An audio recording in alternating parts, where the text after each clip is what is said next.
Welcome, the host of the Love Is podcast, Kim Sorrell. Kim, how are you? And I know you're excited about our guest. I'm doing great, Neil. Thank you. And yes, Jonathan Rosenthal. My word, you are an actor. You do a lot of things in life, I'm sure, but your acting is unbelievable. The movie, The Abandon, everyone should go see it. I was on the edge of my seat just watching the clips that I was able to watch. I can't even imagine making that film. It had to be so intense. But I just want to say, welcome to the show. Thank you for being here. Thank you. Thank you for having me, and thank you for the kind words. It means everything. Yeah, well, it's true. You're so skilled. You've won awards. The Abandon has won awards. You've won Best Actor for it, and for a good reason. I'm curious. It must have been so intense filming that because, from what I understand, you were under a time crunch.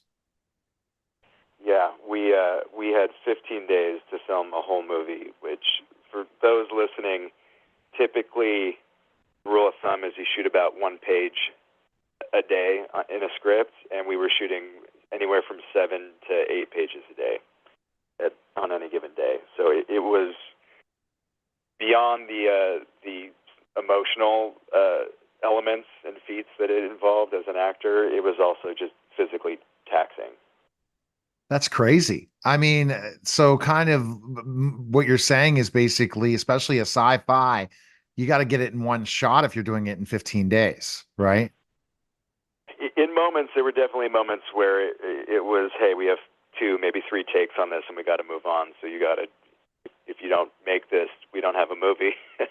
And not to Wow. mention doing my own stunts, which was another level of just, you know, insanity. Yeah, well, it's an amazing premise. Here you are just alone, no windows, no anything, cement walls around you. And the majority of the movie, it's just you. And there you are, and you're stuck with seemingly no way out. And you play the emotions of it so incredibly. I would think that playing that part had to be pretty emotionally taxing. And in approaching the character's name is Miles. He's one of those people that he could be in a crowded room and still feel totally isolated or alone. He deals with a lot of trauma from before the war and because of the war, and it's kind of part of big hook of his character. And because of that, in order to manufacture all of that and to kind of capitalize on the short amount of time we had, I cut myself off from my friends and my family and my girlfriend at the time, which is probably why we ended up breaking up. But so I didn't talk to them for about 3 months until we wrapped shooting. And sounds extreme, sounds dramatic, but it at the time seemed like the only way that I could kind of, along with all the other chaotic elements of the shoot, really pull this all together. So tell me the premise of the movie. I play a soldier who is deployed in the first Gulf War, and on the battlefield, after being shot, witnesses a bright light in the sky and ends up in this space with no doors and no windows. Physical and mental feats ensue, and his only lifeline is a unknown person, an unknown caller, on the other end of a satellite phone who he's able to communicate with. And together they try to discern who put them there, where they are, and how they're going to get out. Yeah, it's so good. It is intense and it's I don't know. I just can't say enough to recommend it. Jonathan, you have a birthday coming up soon, by the way. Happy birthday in just a few Thank days. you. Yeah, you're Yeah. welcome. You're welcome. So I'm curious about the film. Like, what are your desires? What do you want audiences to get out of The Abandon? Well, beneath the thrilling and at times kind of gory elements of the film, I think there's a message of connection, human to human, um, self-reliance, and beyond that, just kind of looking at PTSD under a microscope. I think from like the wartime element of it, PTSD was something that was diagnosed, but not diagnosed in returning veterans till after the Gulf War. So in a lot of ways, this movie kind of examines under a microscope that phenomenon of soldiers that knew something was wrong with them, or knew that they were experiencing something but couldn't quite articulate it, because at the time there was PTSD, but then also there was war syndrome, and the two weren't yet married. And see, kind of explain to us that the married part, because I didn't know the difference between war syndrome and PTSD. So up until the soldiers that returned from the Gulf War, Vietnam vets and all that, they were just kind of diagnosed with this general war syndrome that they weren't calling post-traumatic stress disorder. You there, Jonathan? Hello? Hello, Jonathan.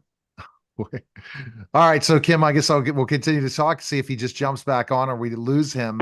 Are you there, Jonathan? He'll be right back. Oh, he'll be right back. Okay, so Kim, I mean, let's kind of continue the conversation. When you talk about, those two things, I didn't know the difference between, PTSD and wartime syndrome. I didn't know that they didn't even have the PTSD diagnosis back in the Vietnam days. So that's an interesting thing that Jonathan brought to the table. It is interesting. And I'll tell you, Neil, I remember when people were starting to talk about PTSD, there were a lot of people kind of poo-hooing it and saying, no, there's no such thing as PTSD, and kind of get over it. And it's like, oh my gosh, it's sort of like other things that we have in life that at the time seem normal to not recognize or seem normal to do. But then later, when you find out all this stuff about PTSD and the trauma and dealing with the trauma that happens, then that it's normal to have to deal with the trauma. It's sort of like smoking on airplanes. Remember smoking on airplanes, Neil? Right. It was crazy, right? Like it used to be normal. Like we thought it was normal to smoke on this thing full of jet fuel, and you picked smoking or non-smoking. And now to think about smoking on airplanes is crazy. And now to think that PTSD was never diagnosed seems crazy, that people just had to deal with it. And look at what happened to so many of the vets. Jonathan, I think we have you back on the line. Are you back on the line? I am. Those damn earthquakes. Sorry. No, that's okay. We were able to come on the question with that, so I'm going to let Kim jump to her next question. And we had a little bit of an interesting conversation.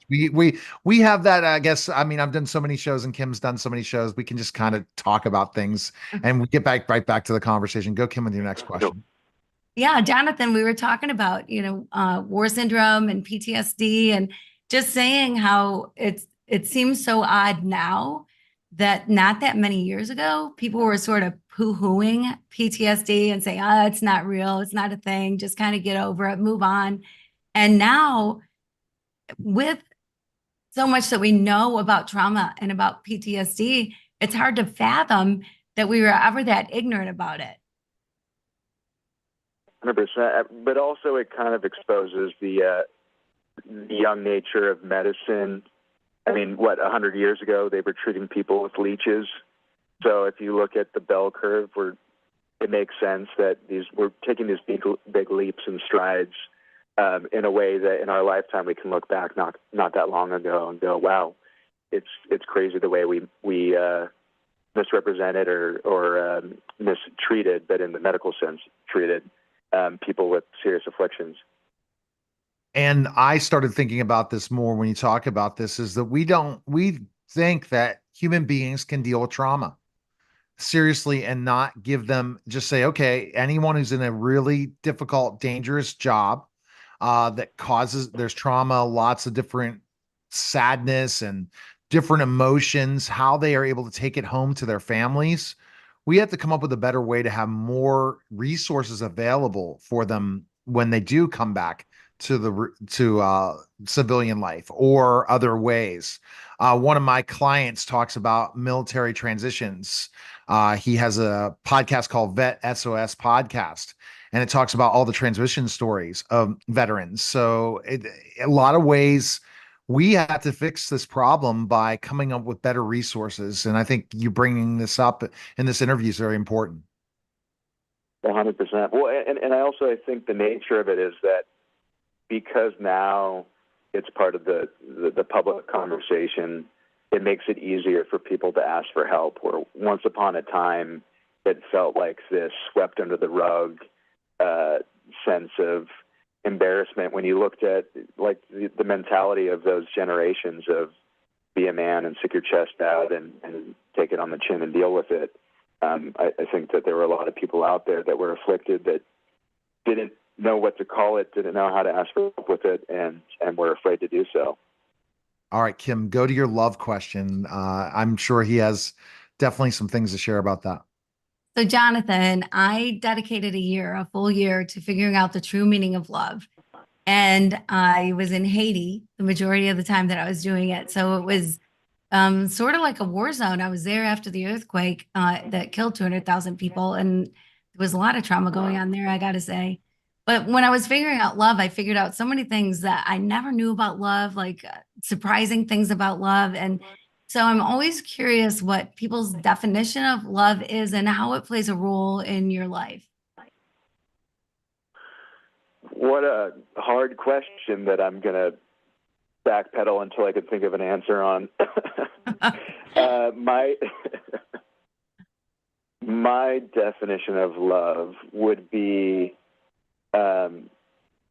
the connective ether and X factor in life that draws us not just to others, but ourselves and our sense of connection with the human species. And I think you can love someone on a bus whose name you don't know simply off a look. And I think you can love someone that you've known for decades. And I think it's kind of ingrained into the human being as far as part of our experience as humans is this longing to connect and this longing to see and be seen.